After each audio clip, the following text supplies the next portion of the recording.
حضور کی صاحبزادی حضرت فاطمہ رضی اللہ تعالی عنہا، حضور نے فرمایا میری اس بیٹی کی نسل میں اللہ تعالیٰ ایک شخص کو اٹھائے گا جو اس وقت مسلمانوں کی قیادت کرے گا۔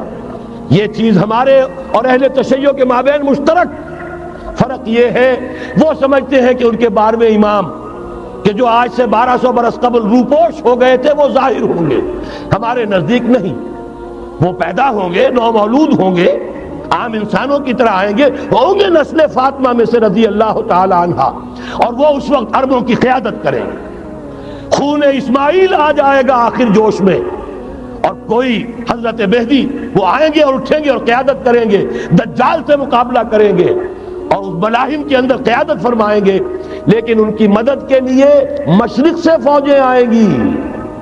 گویا کہ پہلے مشرقی کسی ملک میں یہ نظام قائم ہو چکا ہوگا، کوئی ایسی طاقت وجود میں آ چکی ہوگی کہ جب وہاں بھٹی دہکے گی تو وہاں کے مسلمانوں کی امداد مشرقی ممالک سے جائے گی۔ اور ایک دوسری حدیث میں، یہ تو ترمذی کی روایت ہے، کتب حدیث میں تیسرے نمبر پر کتاب یہی ہے، صحیح بخاری، صحیح مسلم، پھر یہ جامع ترمذی، اس میں حضرت ابو ہریرہ سے روایت ہے، یخرج من خراسان رایات سود۔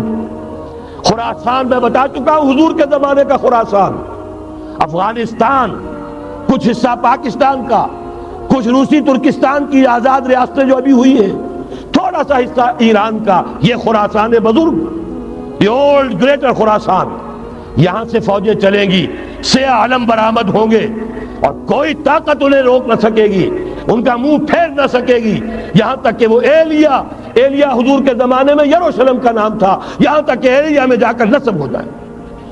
گویا کہ یہ جو ہمارے ہاتھ سے نکلا ہے قبضے سے، پہلے بھی عربوں کے ہاتھوں سے نکلا تھا بیت المقدس، یروشلم، عرب واپس نہیں لے سکے تھے، کرد خون صلاح الدین ایوبی اس نے واپس لیا، عربوں میں دم نہیں رہا تھا، عیاشیوں کی وجہ سے کھوکھلے ہو چکے تھے۔ میں تجھ کو بتاتا ہوں تقدیر امم کیا ہے، شمشیر و سنا اول، طاؤس و رباب آخر۔ یہی وجہ ہے کہ تقریباً 20 صدی کے بعد ان کی حکومت ختم، آشمارا حق بود در خون بارک برزمی بر زوال ملک مستعصم امیر المومنین۔ یہ ہوا کہ نہیں ہوا؟ جبکہ آئے ہیں تاتاری ہورس، اور جنہوں نے کہ آخری خلیفہ بنو عباس اسے محل میں سے نکالا، ایک کھال کے اندر لپیٹ کر اور اپنے گھوڑوں کے سوؤں تلے کچل دیا۔ عرب معزول کر دیے گئے تھے، لیکن اب دوبارہ عربوں کو جب سہارا ملا ہے، لیکن اب بھی انہوں نے کہیں اسلام قائم نہیں کیا۔ کوئی روس کا غلام رہا، کوئی امریکہ کا غلام رہا، کسی نے اس کا ساتھ دیا، کسی نے اس کا ساتھ دیا۔ تہذیب ہے تو مغربی، تمدن ہے تو مغربی، وضع میں تم ہو نصارہ تو تمدن میں ہنود۔ یہ مسلمان ہیں جنہیں دیکھ کے شرمائے یہود۔ یہی معاملہ جب ان کا ہوا تو اب اللہ تعالیٰ کی طرف سے ان کے اوپر وہ عذاب کی بھٹی گرم ہونے والی ہے، لیکن اس کے بعد پھر یہاں سے جائیں گے وہ جو ان کی مدد کریں گے، اور یہ ایلیا کو واپس لینے والے یہ مشرق سے چلنے والے لشکر ہوں گے۔ یہ 2 حدیثیں ابھی سن لیجئے، اور تیسری حدیث یہ ہے، حضور نے فرمایا، یہ سنن نسائی کی روایت ہے، قال رسول اللہ صلی اللہ علیہ وسلم عصابتان من امتی احوزهم اللہ من النار احرزهم اللہ من النار۔ میری امت کے 2 لشکر ایسے ہوں گے جنہیں اللہ نے آگ سے نجات دے دی ہے، پہلے ہی سے ڈکلیئرڈ ہے۔ عصابت تغزو الہند، ایک لشکر کے جو ہند پر حملہ آور ہوگا، وعصابت تکون مع عیسیٰ ابن مریم علیہ السلام، اور دوسرا لشکر وہ ہے جو حضرت عیسیٰ کے ساتھ جا کر اور ان کے ساتھ مل کر یہودیوں کے خلاف جنگ کرے گا۔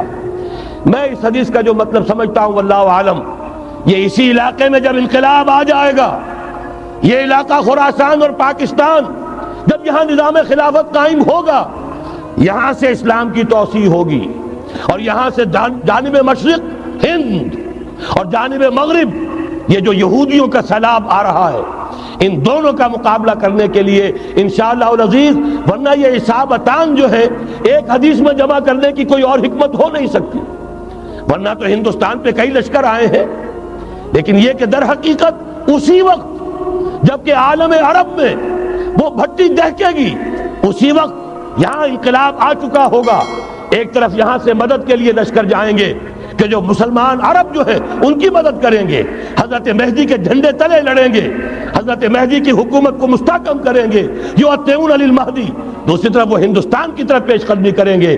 اور یہیں سے جیسے اس وقت سیلاب نکلا تھا جزیرہ نما عرب سے، ایک داہنی طرف ایک بائیں طرف، ایران، افغانستان، ترکستان، ادھر مصر، لیبیا، الجزائر، مراکش، موریتانیہ، اسی طریقے سے انشاءاللہ اسی علاقے سے اس کا آغاز ہوگا اور بات آگے بڑھے گی۔ تو اصل حاصل کیا ہے؟ یہ ہونا ہے، پچھلے آثار ثابت کر رہے ہیں کہ ہونا ہے، حضور کی احادیث بتا رہی ہے کہ یہی سے ہونا ہے۔ ہوا صرف یہ ہے ہم بھٹک گئے، ہمیں اپنی منزل یاد نہ رہی۔ میں تو بہرحال ان لوگوں میں سے ہوں جنہوں نے نعرے لگائے تھے پاکستان کا مطلب کیا، لا الہ الا اللہ۔ میں سن 46 میں یہاں حبیبیہ ہال میں قائد اعظم نے مسلم اسٹوڈنٹ فیڈریشن کے جس اجلاس کو خطاب کیا تھا، ضلع حصار سے جو 2 ڈیلیگیٹ آئے تھے ان میں سے ایک میں تھا۔ میں نے بہرحال اس تحریک میں بھی حصہ لیا ہے، ایک ننھے کارکن کی حیثیت سے لیا ہے، پھر حالات کو بدلتے اپنے آنکھوں سے دیکھا ہے، ہم کہاں سے کہاں جا پہنچے ہیں۔ ضرورت صرف اس بات کی ہے کہ آج ہمارا حال یہ ہے، ہماری قیادت، ہماری سیاست ان لوگوں کے ہاتھ میں ہے کہ وہ فریب خوردہ شاہی کے پلاح و کرگسوں میں اسے کیا خبر کہ کیا ہے، تب وہ تاب جاویدانہ، ان کی تہذیب مغربی، ان کی ذہنیت مغربی، ان کی وضاقتہ مغربی، ان کا تمدن مغربی، ان کی سوچ مغربی، ان کے سارے اطوار مغربی۔ لہذا در حقیقت ایک تو یہ کہ ان سے چھٹکارا پانا، اور دوسرے یہ کہ در حقیقت مغرب کی تمام طاقتوں کو للکارنے کے لیے اس قوم کے اندر سے جذبہ ایمان، جذبہ جہاد کو برآمد کرنا، یہ 2 کام ہیں جو کرنے ہیں۔ اور اگر ہم یہ کر لیں گے، جیسا کہ میں نے آیت آپ کو سنائی تھی، اللہ کا کوئی وعدہ غیر مشروط نہیں، ایمان اور عمل صالح، ایمان اور جہاد، یہ وعدے کرو، پورے کرو گے تو اللہ کا وعدہ بھی پورا ہوگا۔ لیکن ظاہر بات ہے جیسے یہودیوں نے یورپ کو فتح کیا اور آج وہ مغرب یہودیوں ہی کے زیر اثر ہمیں فتح کرنے پر تلا ہوا ہے۔ آج نوٹ کیجئے جس طرح 3 اطراف سے یہودیوں نے حملہ کیا یورپ پر، میں اس کا تذکرہ کر چکا ہوں، آج ہم پر بھی اسی طرح کا 3 pronged اٹیک ہے۔ نمبر 1، ایٹمی دانت نہ نکلنے پائیں اس قوم کے، رول بیک کرانے کے لیے خاموش ڈپلومیسی، اس کے ہتھ کنڈے، کہیں ان میں طاقت نہ ہو جائے، کہیں یہ چیلنج کرنے کی پوزیشن میں نہ آ جائیں، اپنے پاس ایٹمک ہتھیاروں کے انبار ہوں، لیکن کسی مسلمان ملک کے پاس آ گیا تو وہ اسلامک بوم بن جائے گا۔ اگر وہ اسرائیل کے پاس ہے کوئی حرج نہیں، لیکن پاکستان کے پاس کسی صورت میں اسلحہ نہیں ہونا چاہیے۔ کمزور رکھو، ہمارے دستے نگر رہے، ہماری ہی مرضی پر، ہمارے چشم ابرو کے اشارے پر حرکت کریں۔ نمبر 2، اباحیت، بے حیائی، عریانی، فحاشی، اس کا سیلاب، اور سب سے بڑھ کر خاندانی نظام کو برباد کرنے کے لیے یہ بہبود آبادی کا پروگرام۔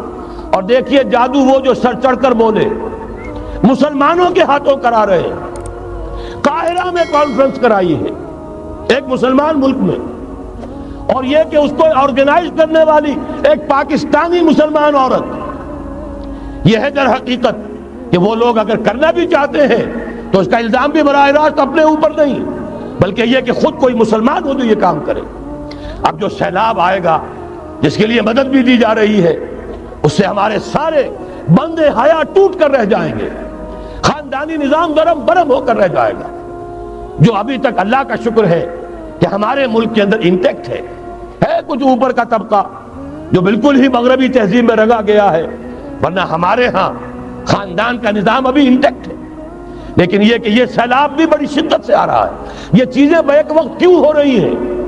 اور تیسرا اور سب سے زیادہ سٹل وار، سب سے زیادہ یوں سمجھیے کہ جو لطیف، جو کہ ایک طرح کا احسان جتایا جا رہا ہے، ڈالروں کی اب یلغار، اب یہاں پر امریکی سرمایہ اور ڈالر چاہے مشرق سے آئے چاہے مغرب سے آئے وہ یہودیوں کا اعلی کار ہے۔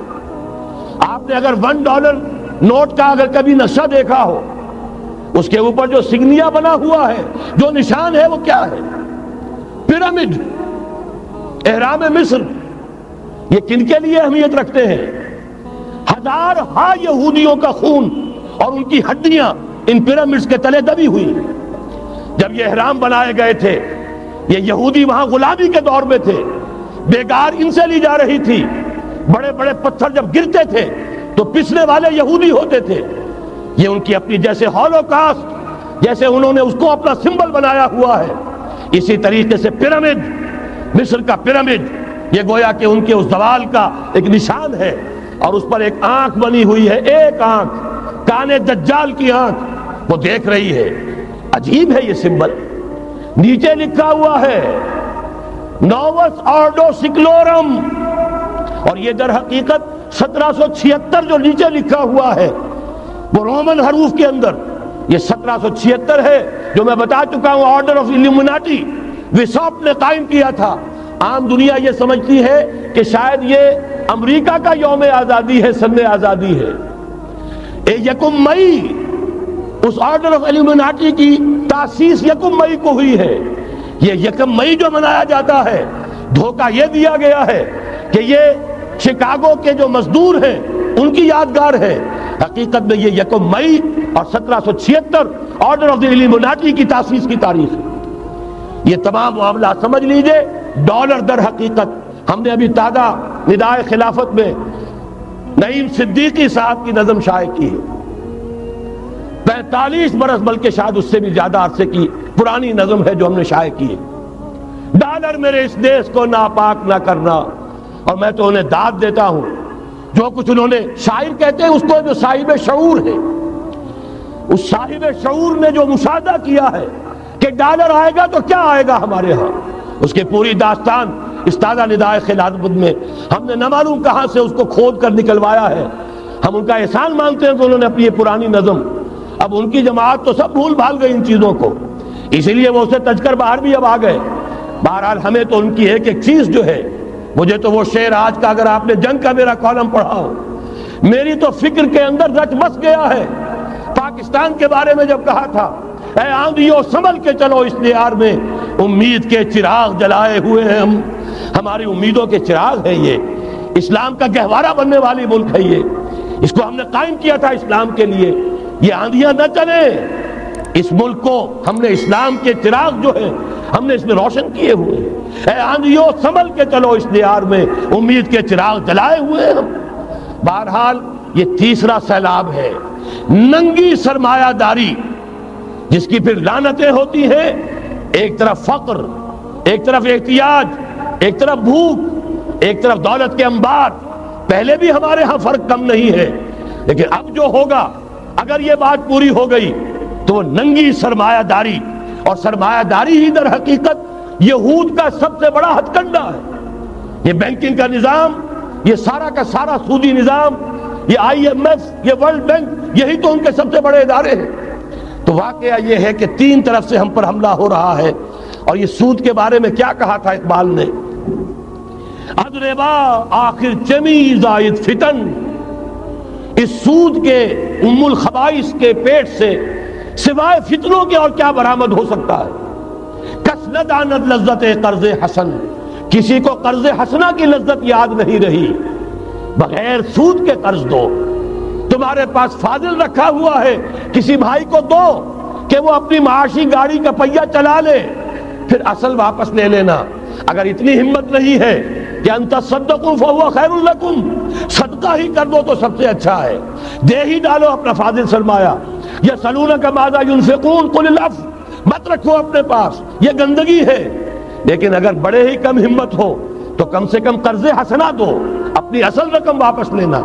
کس نہ دانت لذت قرض حسن، ادربا جاں تیرا دل چو خشت و سنگ، اس لیے کہ سود کے ذریعے سے انسان کے اندر تاریکی پھیل جاتی ہے، دل جو ہے اینٹ کے مانند، پتھر کے مانند سخت ہو جاتا ہے، کٹھور، ثم قست قلوبکم فہی کالحجارۃ او اشد قسوہ. آدمی درندہ بے دندان و چنگ، اور انسان بغیر اس کے کہ بھیڑیوں والے دانت ہوں اور بھیڑیوں والے پنجے ہوں بھیڑیا بن جاتا ہے. بہرحال اب کرنے کا کام کیا ہے اس کو سمجھیے. اس پوری صورتحال کا میں نے آپ کے سامنے نقشہ پیش کر دیا.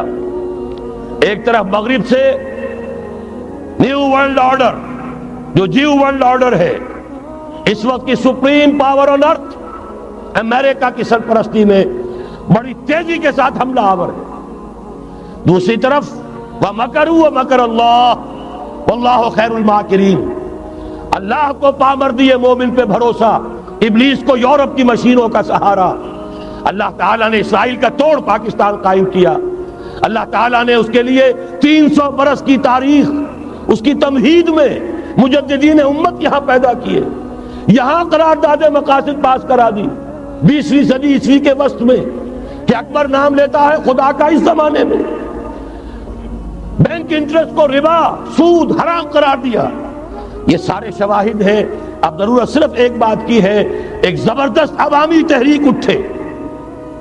یہ عوامی تحریک کیسی ہو؟ نمبر 1، فرقہ واریت سے بلند ہو. یہ فرقہ واریت جو اس وقت بہت بڑا فتنہ بن گیا ہے، جس کی کشیدگی بڑھتی چلی جا رہی ہے، اس کے اندر اگر ہم قوم کی حیثیت سے اگر ملوث ہوتے چلے گئے آخری تباہی آ جائے.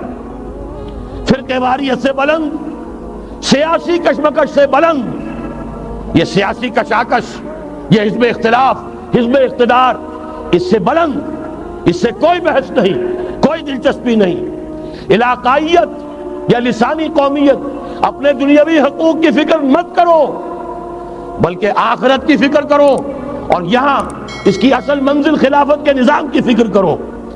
ان تمام چیزوں کو پورا کرتے ہوئے یہاں پہ نظام خلافت قائم کیا جائے، یہ ہے واحد علاج. اور اسی کے لیے للکارنے کے لیے، اسی کے لیے دعوت دینے کے لیے ہم نے اس تحریک خلافت پاکستان کا آغاز کیا. تنظیم اسلامی نے اپنے لیے ہدف معین کیا ہے، نظام خلافت علی منہاج النبوہ کا قیام، پہلے پاکستان میں اور پھر کل روئے عرصی پر. اب میں چند منٹوں میں آپ کو بتاؤں گا کہ وہ نظام ہے کیا. دیکھیے، اس موضوع پر میں پاکستان کے تقریباً تمام بڑے شہروں میں اکثر جگہ 3 دن 2 گھنٹے کی تقریر کر چکا ہوں. سیاسی نظام کیا ہے، معاشی نظام کیا ہے، سماجی نظام کیا ہے. خلافت اب قائم ہوگی، جو بہرحال 1400 برس قبل کی خلافت اور آج کی خلافت، وقت کے دریا میں بہت سا پانی گزر گیا ہے. اصول وہی کے ہوں گے، فنڈامنٹلز وہی کے ہوں گے. تفصیلی خاکہ بنے گا اس زمانے کے تقاضوں کے مطابق. تو میرے وہ تقریریں ویڈیو کی شکل میں، آڈیو کی شکل میں، اردو میں، انگریزی میں، شکاگو میں 20 گھنٹے کا پروگرام پچھلے سال ریکارڈ کرا کے آیا. اللہ کا فضل ہے کہ وہ پھیل رہا ہے معاملہ. اب مغرب میں اذان خلافت بلند ہو رہی ہے، اس کا تذکرہ میں بعد میں کروں گا. بہرحال وہ تو تفصیلی بات ہے. یہاں میں چند منٹوں میں صرف الجبرا کے اصولوں کی طرح چند باتیں بتا رہا ہوں.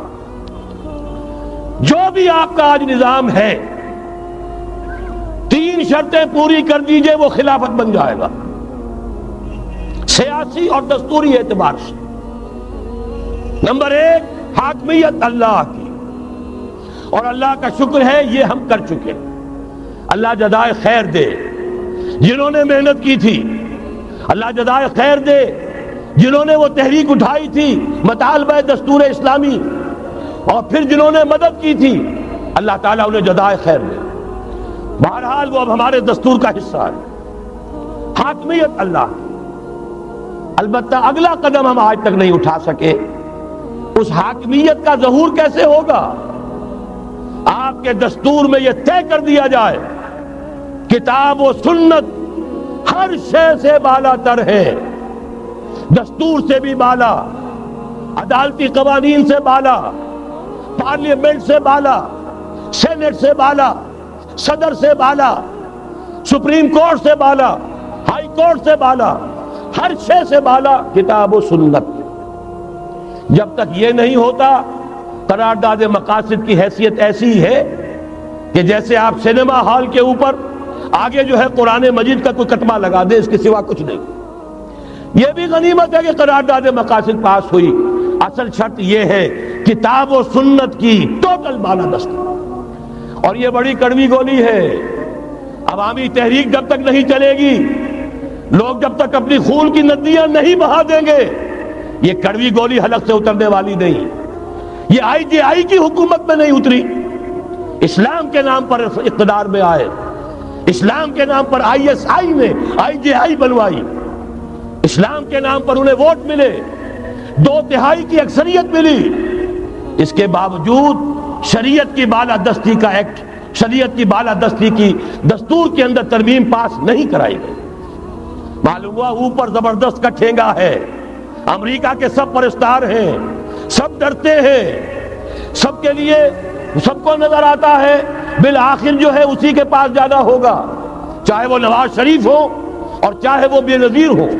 ایک کھلم کھلا ہے، اور اب تو میں کہتا ہوں نواز شریف بھی کھلم کھلا ہے. آج کے اس دور میں انہوں نے اسلام کا نام کبھی نہیں لیا، اس سے تو بالکل تائب. بس صرف فرق یہ رہ گیا ہے بے نظیر کھلم کھلا بھی مذاق اڑا لیتی ہے اسلامی صداؤں کا، اسلامی قوانین کا، یہ اس پر ذرا خاموش ہے. لیکن یہ کہ اپنی تحریک میں ہمارے بہت سے جو سیاسی قائدین ہیں مسلمانوں کے، کتنے بیانات آپ نے پڑھے ہوں گے، ذرا اسلام کا نام لے لے ہم ساتھ ہو جائیں گے. مولانا سمیع الحق صاحب کا بیان آیا، ذرا اسلام کی بات کرے تو ہمارے اور بہت سے علماء اور ہمارے طارق صاحب جو ہے انہوں نے بھی کہا کہ میں ہم ساتھ آ جائیں گے. لیکن یہ کہ بڑا پکا ثابت ہوا نواز شریف اسلام کا نام نہیں لیا. یہ بات جان لیجئے، یہ اس کے بغیر، قربانی کے بغیر اصل یہی منزل ہے، اصل کٹھن یہی ہے. یہ کتاب و سنت کی بالادستی، اس کو قبول کرنا، اختیار کرنا، یہ بغیر عوامی تحریک کے، بغیر قربانیوں کے ممکن نہیں ہوگا. بہرحال دوسری بات یہ، اور تیسری بات، کسی غیر مسلم کو نظام خلافت میں قانون سازی میں شریک نہیں کیا جا سکتا. جس قانون کی بنیاد کتاب و سنت، جو نہ کتاب کو مانے نہ سنت کو مانے، اس کا اس ملک کی قانون ساز اسمبلی میں جانے کا مطلب کیا ہے؟ ان کی علیحدہ اسمبلیاں ہوں، ان کے جو حقوق ہیں مائنورٹیز کی حیثیت سے ان کی گارنٹی دی جائے، ان کی جان، مال، عزت، آبرو کا پورا تحفظ، ان کی پوری مذہبی آزادی، ان کی عبادت گاہوں کی پوری ضمانت، ان کی حفاظت کی، ان کا پرسنل لا ہو، سب کچھ ہوگا. قانون سازی میں غیر مسلم شریک نہیں ہو سکتا. نظام خلافت کی اعلیٰ ترین سطح کی پالیسی بنانے میں غیر مسلم شریک نہیں ہو سکتا. یہ معاملات ہمیں، یہ کڑوی گولیاں ہیں، لیکن صرف 3 گولیاں ہضم کر لیجئے، یہ نظام خلافت کا نظام بن جائے گا. البتہ چوتھی بات اور عرض کر دوں، وہ کہتا ہوں بہتر ہے کہ اس پارلیمانی نظام کی لعنت جو انگریزوں کے وراثت کے طور پر ہمیں ملی ہے، اسے چھوڑ کر صدارتی نظام اختیار کیا جائے. وہ صدارتی نظام جو نظام خلافت سے قریب تر ہے، انہوں نے ہم سے لیا ہے. اقبال نے کہا ہے، ہر کجا بینی جہان رنگ و بو، زاں کے از خاکش برو یا دارزو، یاد نور مصطفیٰ اورا بہاش، یا ہنوز اندر تلاش مصطفیٰ. اگر کوئی اچھائی ان کے پاس ہے وہ نور مصطفیٰ سے مانگی ہوئی ہے. یہ خلافت کے نظام کا چربا ہے. ایک شخص کو منتخب کرو، اب اسے اختیار دو، اس کے ہاتھ کھلے رکھو، اسے کام کرنے دو. ہاں، امپیچمنٹ کا نظام ہو، غلط ہو تو اسے سیدھا کرنے کا نظام ہو. اس کے لیے آپ امپیچمنٹ کا نظام آج کی جو امریکہ کی حکومت ہے اس میں بھی ہے. اور کیسا ہے کہ ذرا سا اندیشہ ہوا تھا اور نکسن صاحب جو بھاگ کھڑے ہوئے تھے. تو میرے نزدیک صدارتی نظام اور چھوٹے صوبے، یہ بڑے بڑے صوبوں کی ضرورت نہیں ہے، چھوٹے صوبے ہوں، لوگوں کو سہولتیں ہوں، ہر علاقے کے لوگوں کو معلوم ہو کہ ہمارے معاملات ہمارے اپنے ہاتھ میں ہیں، ان کے اندر کوئی احساس جو ہے محرومی کا پیدا نہ ہونے پائے. اس لیے کہ وہی چیز ہے جو سیاہی گھول دیتی ہے. کون سیاہی گھول رہا ہے وقت کے بہتے دریا میں؟ یہ ساری سیاہیاں جو سندھ میں گھل رہی ہیں، بلوچستان میں گھل رہی ہیں، سرائکی کے علاقے میں گھل رہی ہیں، ان سب کا علاج ہے چھوٹے صوبے بناؤ. لیکن یہ چیزیں خلافت کی شرائط میں سے نہیں ہیں. بہتر بات ہے، دنیاوی اعتبار سے بہتر بات ہے، انتظامی اعتبار سے بہتر بات ہے. باقی اصل شرائط 3: اللہ کی حاکمیت کا اقرار جو قرارداد مقاصد میں بالفعل ہے، کتاب و سنت کی ٹوٹل بالادستی سپریم کورٹ کو اختیار دیجئے. وہاں جا کر کوئی بھی شہری پاکستان کا کوئی بھی عالم دین اگر ثابت کر دے فلاں قانون، فلاں ہدایت، فلاں انسٹرکشن، فلاں کوئی حکم جو دیا گیا ہے کتاب و سنت کے منافی ہے، فوراً کل عدم ہوگا. اور تیسری بات، غیر مسلم پروٹیکٹڈ مائنورٹی ہوں گے، ان کی جان مال عزت آبرو کی حفاظت ہوگی، لیکن یہ کہ وہ برابر کے قانون سازی کے حق میں شریک نہیں ہو سکتے، اس لیے کہ یہاں کتاب و سنت منبع ہے قانون کا جس کو وہ تسلیم نہیں کرتے. اسی طرح یہ معاشی نظام، موجودہ سرمایہ دارانہ نظام، بہت بڑی لعنت، بہت بڑی لعنت، بہت بڑی لعنت. لیکن جیسے آپ کو معلوم ہے، آج ہی ابو جہل کہہ دے لا الہ الا اللہ محمد الرسول اللہ، مسلمان بن جاتا. کلمہ تو ایک ہی تھا نا.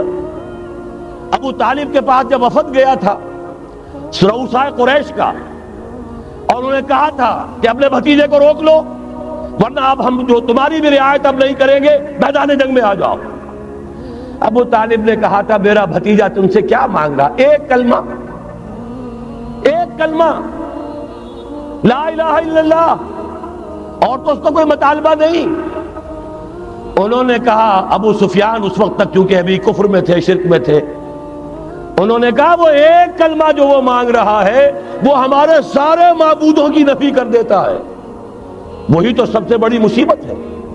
تو میں آپ کو بتا رہا ہوں، تین چیزیں اس سرمایہ دارانہ نظام میں سے نکال دیجئے، یہ اسلامی نظام بن جائے گا. تفصیل میں جانے کا موقع نہیں ہے، میں فارمولہ دے رہا ہوں. تفصیل میں نے عرض کیا، میرے کیسٹ سے کتابیں ہیں، وہ خطبات خلافت اب کتابی شکل میں بھی آ جائیں گے، انگریزی میں ویڈیو کیسٹ ہے، اردو میں ہے، بڑے بڑے شہروں میں خطبات دے چکا ہوں، مواد موجود ہے. لیکن اس وقت فارمولہ بتا رہا ہوں، تین چیزیں نکال دیجئے. نمبر ایک، سود نکال دیجئے. اس میں بھی اللہ کے فضل و کرم سے پیش رفت ہمارے ہاں ہوئی. فیڈرل شریعت کورٹ نے فتویٰ دیا اور اتنا زبردست ججمنٹ لکھا ہے، پوری دنیا کے لیے رہنمائی کا ذریعہ بن جائے گا. یہی وجہ ہے کہ مجھے معلوم ہوا ہے موجودہ حکومت نے اس کی اشاعت روک دی ہے. باہر کے ممالک سے ڈیمانڈ، میں جب انگلستان میں تھا ابھی 2 مہینے قبل، وہاں کچھ لوگوں کے سامنے تذکرہ کیا، انہوں نے کہا ہمیں منگا کے دیجئے، بنگلہ دیش کے مسلمان تھے، ہمیں منگا کے دیجئے. میں نے یہاں لکھا، معلوم ہوا کہ نہیں، وہ مل ہی نہیں رہا، بلکہ کہہ دیا گیا اسے مت چھاپو، اس کی اشاعت بند، اس لیے کہ وہ کلمہ خیر کہیں پھیل نہ جائے. یہودی کا اگر علاج ہے، جیسے آپ نے سنا تھا بچپن میں کہانیاں، دیو کی جان ایک طوطے کی گردن میں ہے، طوطے کی گردن مروڑ دو گے دیو مر جائے گا. یہودی کی جان سود میں ہے. یہ سارا ہتھ کنڈا اس کا جو ہے، جو ورلڈ ڈومینیشن یہودی چاہ رہا ہے، وہ مالیاتی نوعیت کی ہے.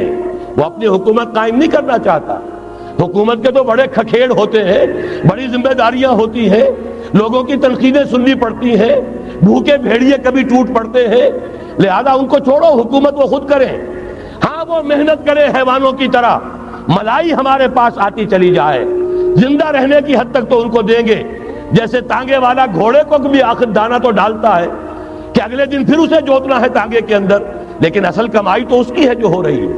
صرف یہ مالیاتی نظام اور اس کا ایک ہی لفظ کے اندر توڑ ہے، سود ختم اور یہود کی گویا کہ جان نکل جائے. یہی وجہ ہے جیسے ہی فیڈرل شریعت کورٹ کا فیصلہ آیا تھا، وہ جو کوئی چیزیں پائپ کے اندر پڑی ہوئی تھی مدد کی، وہ بھی روک لی گئی. یہ قوم کدھر جا رہی ہے؟ یہ تو ہمارے ہاتھ سے نکلی جا رہی ہے. اور جب تک کہ اس کے خلاف IJI کی حکومت کو سپریم کورٹ میں اپیل میں نہیں پہنچا دیا، اس وقت تک یہ ہے $1 جو ہے کہیں سے ادھر سے ادھر ہلنے نہیں دیا. یہ ہے حقائق، اصل میں ان کو سمجھ لیجئے. سود نکال دیجئے، جوا، اسپیکولیشن، فارورڈ ٹریڈنگ کی وہ ساری صورتیں جو صرف بیع سلم ایک جائز ہے، باقی ساری صورتیں حرام ہیں، ان کو نکال دیجئے. اور جاگیرداری ختم کر دیجئے. جاگیرداری ختم کرنے کے لیے حضرت عمر کی شمشیر لانی ہوگی، شمشیر فاروقی. ان کا یہ فتویٰ تھا، اجماع تھا کہ جو ملک، جو علاقے بزور شمشیر فتح ہوئے ہیں، وہ کسی کی انفرادی ملکیت نہیں رہیں گے، وہ امت مسلمہ کی اجتماعی ملکیت ہے۔ کوئی انچ زمین، اسی وجہ سے ہمارے ہاں فرق ہے خراجی اور عشری۔ عشری زمین ملکیتی ہوتی ہے، اس میں سے ایک مسلمان جس کی ملکیتی زمین ہے اس کا وہ 10واں حصہ یا 20واں حصہ پیداوار کا دے کر فارغ، اور جو خراجی زمین ہوتی ہے وہ کسی کی ملکیتی نہیں ہوتی، وہ تو مسلمانوں کی ہے، نظام خلافت کی ہے۔ جو کام کر رہا ہے چاہے مسلمان ہو چاہے غیر مسلم ہو، وہ کاشت کرے گا، آدھا اس کا ہے آدھا ریاست کا ہے، بیت المال کا ہے۔ یہ ہے نظام خراجی کا اور عشری کا فرق۔ اور حضرت عمر نے طے کر دیا تھا رضی اللہ تعالیٰ عنہ کہ جتنے علاقے فتح ہوئے، یہ مصر ہے، یہ عراق ہے، یہ شام ہے، یہ ایران ہے، ساری زمینیں مسلمانوں کی اجتماعی ملکیت۔ کام کرنے والے چاہے یہودی ہوں، چاہے مجوسی ہوں، چاہے عیسائی ہوں، چاہے وہ مسلمان ہو جائیں، زمین خراجی رہے گی، زمین سے خراج جائے گا بیت المال میں تاکہ تمام امت کی بہبود میں صرف ہو سکے۔ 3 کام کر دیجئے، باقی ساری market forces, free economy, personal incentive, personal ownership, ساری چیزیں، سارے اصول جس کی وجہ سے کہ سرمایہ داری کو فتح حاصل ہوئی ہے کمیونزم کے اوپر، وہ سارے اصول اسلام کے اندر موجود ہیں۔ لیکن سود نکال دو، جوا نکال دو، جاگیرداری نکال دو، اب آؤ اوپن کمپٹیشن، سرمایہ کاری کرو۔ ابھی آپ نے نظم پڑھی، سرمایہ داری کو ختم کرنا ہے، سرمایہ کاری کو فروغ دینا ہے۔ یہ ہے اسلام کا نظام معیشت۔ البتہ اس میں چوتھی چیز، کفالت عامہ کے لیے زکوٰۃ کا نظام مکمل قائم کرو۔ ہر شہری کی بنیادی ضروریات کی پوری ذمہ داری اور کفالت نظام خلافت لیتا ہے۔ یہاں پھر میں مجبور ہوں کیا کروں، ذکر جب چھڑ گیا قیامت کا، بات پہنچی تیری جوانی تک، خلافت کا تذکرہ ہو اور حضرت عمر کا ذکر نہ آئے، ناممکن۔ خلافت کا نظام، جیسے آپ کہتے ہیں کہ گلاب کا پھول پورا کھلا ہوا ہے، للی ان بلوم، خلافت کا نظام پورا کھلا ہوا حضرت عمر کے دور میں نظر آتا ہے۔ اسی وقت کہا تھا حضرت عمر نے رضی اللہ تعالی عنہ کہ اگر دجلہ و فرات کے کنارے کوئی کتا بھی بھوکا مر گیا تو قیامت کے دن عمر ذمہ دار ہوگا۔ اور جانور تک کا معاملہ ہے، مجوسی کو دیکھ لیا تھا بوڑھے کو ایک کہ جو بھیک مانگ رہا تھا، وہاں کے عامل اور گورنر سے ایکسپلینیشن کال کی، یہ بھیک کیوں مانگ رہا ہے؟ جب یہ جوان تھا، کام سکتا تھا، تم اس سے جزیہ لے رہے تھے، اب یہ بوڑھا ہو گیا ہے، کما نہیں سکتا، تم نے اسے بھکاری بنا دیا ہے، اس کا وظیفہ مقرر کرو۔ ظاہر بات ہے غیر مسلم ٹیکس دیں گے، مسلمان زکوٰۃ دیں گے، مسلمانوں کے لیے زکوٰۃ سے کفالت عامہ ہوگی، غیر مسلموں کے ٹیکسوں کے ذریعے سے۔ وہی نظام جو آج یورپ میں ہے، اسکینڈینیوین کنٹریز میں ہے، برطانیہ میں ہے، ان امپلائمنٹ الاؤنس ہے، یا یہ کہ اور ویلفیئر کا نظام ہے، لیکن اسلام کا مکمل ترین ویلفیئر نظام زکوٰۃ کے تحت ہے، اور اس میں گارنٹی ہے ہر شہری کی بنیادی ضروریات انڈر ریٹن، ان کی ذمہ داری ریاست کے دل میں۔ حضرت عمر ہی کا زمانہ تھا کہ لوگ اپنی زکوٰۃ لے کر پھرتے تھے، لینے والا کوئی نہیں ہوتا تھا۔ اس کا بھی میں مسئلہ آپ کو سمجھا دینا چاہتا ہوں۔ میں نے تو عرض کیا تھا، میں تو مدرس ہوں، عوامی مقرر نہیں ہوں۔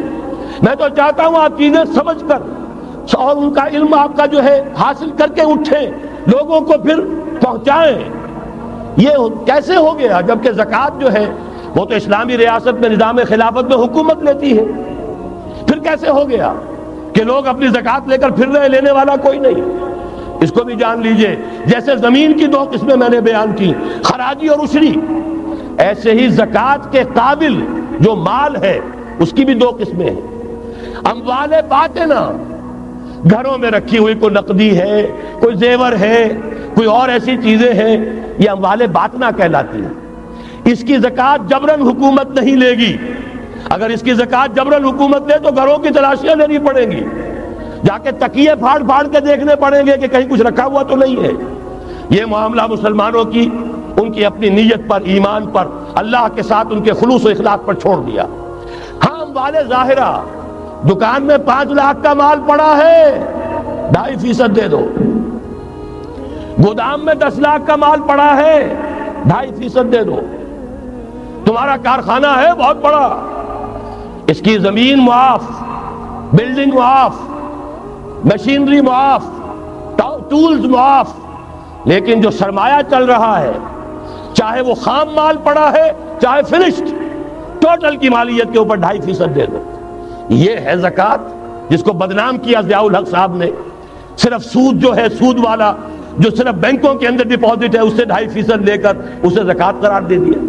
حالانکہ وہ تو کچھ زکوٰۃ نہ ہوئی، سود کا کمیشن ہوا، اس کے سوا کچھ بھی نہیں. زکوٰۃ تو یہ ہے کہ ہر دکاندار، اور مجھے یقین ہے مسلمان دے گا. آپ اسے انکم ٹیکس جیسے لعنتی ٹیکس سے نجات دیجئے جس نے اسے جھوٹ بولنے پہ مجبور کیا ہوا ہے. یہ لعنتی ٹیکس ہے در حقیقت کہ جس نے ہر شخص کو جھوٹا بننے پر مجبور کر دیا ہے. ان کو ختم کریں. زکوٰۃ تو مسلمان اپنے ایمان کے تقاضے پر دے گا، اور وہ دے گا اور خوشی سے دے گا. یہ پورا نظام جو ہے اس کو اختیار کیا جائے زکوٰۃ کے، تو پوری ویلفیئر سٹیٹ، دنیا کے بلند ترین معیارات کی ویلفیئر سٹیٹ قائم ہو جائے. جو حضرت عمر نے کہا تھا کہ کوئی کتا بھی بھوکا اور پیاسا نہ رہے. اب آئیے تیسرا معاملہ سماجی. یہاں بھی 3 ہی باتیں کہوں گا. ترقی ہے، تعلیم ہے، ان میں کوئی رکاوٹ نہیں. خواتین کام کریں، کوئی رکاوٹ نہیں. کیا چیز نکالنی ہے؟ بے حیائی، بے حجابی، عریانی نکال دو.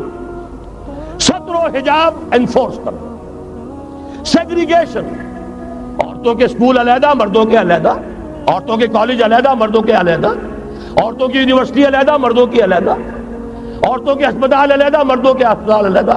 کسی درجے میں تو ہمارے ہاں ہے. اس کو آگے بڑھاؤ، یونیورسٹی بناؤ. اسی طریقے سے ہسپتال میں، مردوں کے ہسپتال میں عورتوں کو نرس رکھنا کیوں لازم ہے؟ کیا مرد نرسنگ نہیں کر سکتے؟ کیا فوج کی جو فارورڈ یونٹس ہوتے ہیں میڈیکل، کیا ان میں عورتیں جاتی ہیں نرسوں کی حیثیت سے؟ جہاں اصل ضرورت ہوتی ہے، کسی کا بازو اڑ گیا ہے، کسی کی ٹانگ اڑ گئی ہے، کسی کا پیٹ چاک ہو گیا ہے، آنتیں باہر ہے، بڑی ٹینڈر نرسنگ کی ضرورت ہے، وہاں تو عورت نہیں جاتی، وہاں تو میل نرسز ہے. تو مردانہ ہسپتالوں میں مردوں کو نرس رکھو، زنانہ ہسپتالوں میں عورتوں کو نرس رکھو. عورتیں مریض ہوں، عورتیں ڈاکٹر ہوں، عورتیں جو ہے نرسنگ کریں. وہاں کی انتظامیہ بھی عورتوں کو دیجیے. پھر یہ ہے کہ ساری پرائمری ایجوکیشن عورتوں کو دے دیجیے. چھوٹی عمر کے بچے ہیں، انہیں عورت کے اندر اللہ تعالیٰ نے جو شفقت مادری رکھی ہوئی ہے فطری طور پر، ضرورت ہے اس ٹینڈر ایج میں. تو ارادہ اگر ہو جائے تو ہر کام ہو سکتا ہے. ارادہ چاہیے. یہ کہ بے ستری، بے حجابی، عریانی، فحاشی کا خاتمہ کرو. نمبر 2، شراب اور منشیات کا خاتمہ کرو. اس کے لیے آئرن ہینڈ بلکہ آئرن فسٹ کی ضرورت ہے. یہ کر کے دکھایا، ایرانیوں نے کر کے دکھا دیا. ہم سے کہیں زیادہ گرے پڑے تھے، ہم سے کہیں زیادہ یہ خرابیاں ان کے معاشرے میں موجود تھیں. کر کے دکھایا کہ نہیں کر کے دکھایا؟ یہ ہو رہا ہے. لہذا یہ کہ یہ کام کیا جائے، اور زنا اور قذف کے جو اصل اللہ تعالیٰ کی طرف سے، اللہ کے رسول کی طرف سے جو سزائیں ہیں اور حدود اور تعزیرات ہیں، ان کو نافذ کیا جائے. یہ 3 چیزیں کر دیجئے، یہی معاشرہ ہوگا. کوئی یہ نہیں کہتا کہ صحراؤں میں جا کر آباد ہو، کوئی آپ سے یہ نہیں کہتا کہ جائیے دوبارہ اونٹوں پہ سفر شروع کیجئے. جو ترقی ہوئی ہے، اللہ تعالیٰ نے علم دیا ہے انسان کو، اللہ تعالیٰ نے ٹیکنالوجی عطا فرمائی انسان کو، اور رحمان کا دیا ہوا علم ہے. علم آدم الاسماء کلھا، یہ اسی علم اسماء کا ظہور ہے پوری دنیا کے اندر. اسے خیر کا، برکت کا ذریعہ بناؤ. میں نے 3 باتیں بتائیں آپ کو. نمبر 1، اللہ کی حاکمیت، کتاب و سنت کی ٹوٹل بالادستی. نمبر 3، اور غیر مسلموں کو قانون سازی میں شریک نہیں کیا جا سکتا. وہ پروٹیکٹڈ مائنورٹی، ان کی جان، مال، عزت و آبرو کی حفاظت کا ذمہ ہے، مذہبی آزادی کا ذمہ ہے، لیکن وہ ہماری قانون سازی میں، اعلیٰ ترین سطح کی پالیسی سازی میں شریک نہیں ہو سکتے. نمبر 2، یہی سارا نظام، یہی سرمایہ کارانہ نظام، سرمایہ دارانہ نظام کو 3 چیزیں نکال دیں گے، وہ سرمایہ دارانہ نہیں رہے گا، سرمایہ کارانہ ہو جائے گا. یہ سرمایہ کارانہ نظام، سود نکال دو، جوا نکال دو، جاگیرداری ختم کر دو، یہی رحمت ہو جائے گی. اللہ کی ربوبیت عامہ، ربوبیت کاملہ کے آپ کو منظر نظر آئیں گے. جاگیرداری کا خاتمہ کر دیجئے. اسی طریقے سے بے حجابی، فحاشی، عریانی. نمبر 2، شراب اور منشیات. نمبر 3، جو اصل جو حدود ہیں شریعت کے، ان کو نافذ کیجئے تاکہ معاشرہ اسلامی معاشرہ بنے. اب آخری بات ہے میری، اور اسی کے ضمن میں کچھ مطالبے ہیں جو آج ہمیں کرنے ہیں حکومت سے. پہلی بات یہ کہ یہ خلافت کیسے آئے گی. اس موضوع پر بھی میں عرض کر رہا ہوں کہ میں کم سے کم 15 سال سے مسلسل تقریریں کر رہا ہوں. اتنی موٹی کتاب اردو میں منہج انقلاب نبوی موجود ہے. اس کے موضوع پر انگریزی میں کیسٹ، اردو میں cassette, video cassette, audio cassette, میری طرف سے مواد پورا موجود ہے. پہلا مرحلہ کیا ہے؟ غور سے سنیے، اس لیے کہ اس کے مخاطب اب آپ ہیں براہ راست ہر فرد. خلافت کا نظام قائم کرنا ہے تو پہلے اپنی ذات میں خلیفہ بنیے. اللہ نے آپ کو ایک جسم دیا ہے، زبان دی ہے، آنکھیں دی ہیں، کان دیے ہیں. یہ سب آپ کے پاس اللہ کی امانت ہیں. ان پر اللہ کی حکومت قائم کی. اپنے وجود پر اپنے گھر میں خلافت قائم کیجئے. آپ خلیفہ بن جائیں، آپ نظام اللہ کا نافذ کریں اپنے ذات پر، اپنے وجود پر، اپنے گھر میں. اور ساتھ ہی انفرادی سطح پر طے کر لیجئے. سورہ حدید کی آیت نمبر 7، آمنوا باللہ ورسولہ وانفقوا مما جعلکم مستخلفین فیہ. جس چیز میں اللہ نے تمہیں خلافت عطا کی ہے، دولت دی ہے، مال دیا ہے، جائیداد دی ہے، اولاد دی ہے، ذہانت دی ہے، فطانت دی ہے، خطابت دی ہے، جو دیا ہے لگا دو، کھپا دو، خرچ کر دو اللہ کے دین کے لیے. یہ ہے پہلی خلافت. اپنے وجود پر اللہ کی حکومت قائم کرو، اپنے گھر میں اللہ کی حکومت قائم کرو، اپنی معاشرت اسلامی بناؤ، اپنے معاش کو اسلامی بناؤ. اور جو کچھ اللہ نے دیا ہے، جسم و جان کی توانائیاں ہوں، صلاحیتیں ہوں، قوتیں ہوں، مال ہو، اولاد ہو، لگا دو، کھپا دو، صرف کر دو اللہ تعالیٰ کے دین کے غلبے کے لیے. یہ ہے انفرادی خلافت. جان لیجئے جب تک افراد اس خلافت کا حق ادا نہیں کریں گے، اجتماعی خلافت کبھی نہیں آئے گی. آرزویں کرتے رہیے، لیس بامانیکم ولا امانی اہل الکتاب. نہ تمہاری خواہشوں سے کچھ ہوگا، نہ اہل کتاب کی خواہشوں سے ہوگا. انہوں نے بھی کیا ہے تو بڑے پاپڑ بیل کر کیا ہے جو کچھ کیا ہے، اور تمہیں بھی کرنا ہوگا تو بڑی طاقت صرف کر کے اور محنت کر کے قربانیاں دے کر کرنا ہوگا. یہ محض دعاؤں سے بھی نہیں ہو سکتا. دعائیں منہ پر دے ماری جاتی ہیں. جو کچھ کر سکتے ہو کر گزرو، پھر دعا مانگو، دعا قبول ہوگی. اگر یہ نہیں ہے تو دعا منہ پر دے ماری جائے. لہذا اگر کام کرنا ہے، تیسری بات، محض دعوت و تبلیغ اور نصیحت اور وعظ سے نہیں ہوگا. اگر محض دعوت اور تبلیغ اور تعلیم اور تربیت اور وعظ اور نصیحت سے ہو جاتا تو حضور صلی اللہ علیہ وسلم مسلمان تو کجا کسی کافر کے خون کا ایک قطرہ زمین پر نہ گرنے دیتے. آپ سے زیادہ رؤوف اور رحیم کون ہوگا؟ لیکن آپ نے بھی ہاتھ میں تلوار لی ہے. وَأَنزَلْنَا الْحَدِيدَ، ہم نے لوہا اتارا ہے. فِيهِ بَأْسٌ شَدِيدٌ، اس میں جنگ کی صلاحیت ہے. وَمَنَافِعُ لِلنَّاسِ، لوگوں کے لیے اور فائدے بھی ہیں. توا پر ہاتھ پھکنی، چمٹا بھی بنا لیتے ہو، لیکن اصل میں یہ ہے جنگ کے اسلحہ کے لیے. اور یہ تمہیں اس لیے دیا گیا وَلِيَعْلَمَ اللَّهُ مَن يَنصُرُهُ وَرُسُلَهُ بِالْغَيْبِ، کون ہے جو اس ہتھیار کو ہاتھ میں لے کر کھڑے ہو اور اللہ اور اس کے رسولوں کی مدد کرے. اللہ اور رسول کی مدد سے مراد کیا؟ اس کا نظام خلافت کا. تو محض دعوت و تبلیغ سے نہیں ہوگا، اور انتخابات سے تو بالکل نہیں ہوگا. یہ تو یوں سمجھیے کہ واقعہ یہ ہے کہ اگر آپ مجھ سے پوچھیں سب سے بڑا صدمہ جو مجھے ہے، سب سے بڑا صدمہ وہ ان مذہبی جماعتوں کے کردار کی وجہ سے ہے جنہوں نے اس ملک میں آ کر سیاست کی کشاکش اور انتخابی سیاست کے اندر اپنا سارا وقت، ساری توانائیاں ضائع کر. کچھ حاصل نہیں ہوا. گھٹی میں ایسا پڑ گیا ہے، کچھ چسکے ایسے لگ گئے ہیں، کچھ وی آئی پی ٹریٹمنٹ. میں نے بھی 2 مہینے مزہ چکھا، اس لیے جانتا ہوں. اللہ تعالیٰ جو ہے اس طرح کے تجربات کرا دیتا ہے، ورنہ کیسے اندازہ ہو. وی آئی پی علیحدہ اتر رہے ہیں، آپ کے لیے گاڑی آپ کے بالکل دروازے پر کھڑی ہوئی ہے، سیڑھی سے اترے آپ جہاز کے اور گاڑی موجود ہے. یہ ساری وی آئی پی ٹریٹمنٹ مل رہا ہے. اور یہ کوریڈورز آف پاور میں گھومنا پھرنا، ان جاگیرداروں کے ساتھ بیٹھنا، ان کے سے ولیمے کرنا، ان کے سے ٹھاٹ. ظاہر بات ہے ان کے ولیموں میں جائیں گے تو انہیں بھی بلائیں گے، ویسے ہی کرنے پڑیں گے، پھر لاکھوں کروڑوں آپ بھی خرچ کریں گے. یہ ساری لعنتیں جو آئی ہیں مدد. اگر آپ کو ہماری ویڈیو اچھی لگی ہو تو ہمارے چینل کو سبسکرائب ضرور کریں. ڈاکٹر اسرار احمد رحمۃ اللہ علیہ کی وفات کے لیے سورہ فاتحہ پڑھ کر کامنٹ میں آمین لکھیں. شکریہ.